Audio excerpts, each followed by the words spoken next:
I ran a workshop looking at how sort of deliberative and participative systems can perhaps be used more in local government, and what the barriers might be that might stop people using them, and how those barriers might be overcome. So we sort of talked a bit about what sort of facets those kind of systems have. So they tend to be informal.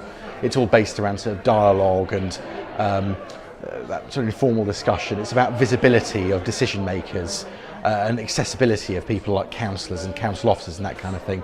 And that can be seen and perceived as being a bit of a threat to people who are more used to traditional, very structured forms of decision making.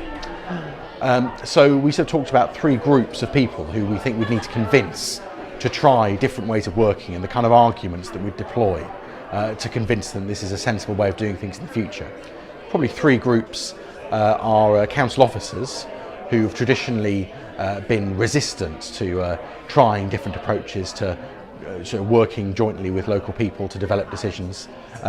Local political parties who might feel threatened at the sort of ability of them to sort of set the agenda as to what should happen in local communities. And thirdly, campaign groups who use traditional ways in. So campaign groups who might be used to particularly privileged access to people and who use that, who manage to deploy more traditional kind of campaigning type approaches to the way that they work. And we think there are a sort of few kind of key arguments you can use with all three groups of people. A lot of it is about demonstrating that kind of approach is simply it's improved decision making fundamentally, and that, you can demonstrate that through various means.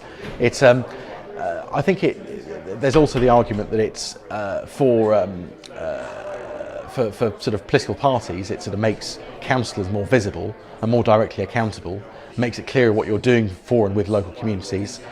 For officers, I think it sort of helps you to make sure that the onus isn't just on you as a council officer that's sort of making decisions. You're able to kind of spread that responsibility and that burden onto a wider group of people to make sure the decisions that you're making are the right ones. I mean, there are others as well, and we talked about a range of them, but I would recommend kind of taking part in this kind of process. It's really, really valuable to be able to come together with people who you wouldn't necessarily normally talk to, sort of councillors, people who are sort of from campaigning organisations, people who are council officers, people from the local community as well, to come and talk about different perspective and views you have on local democracy and what it means for you and how we can make things better in the future. It feels very, very practical. It feels very, very focused on sort of how you can actually make things, make decisions now that can have an impact on local people's lives. And I've got some ideas now that I can go back to work with on Monday morning that I can say, right, I can actually start doing this kind of stuff to make local people's lives better.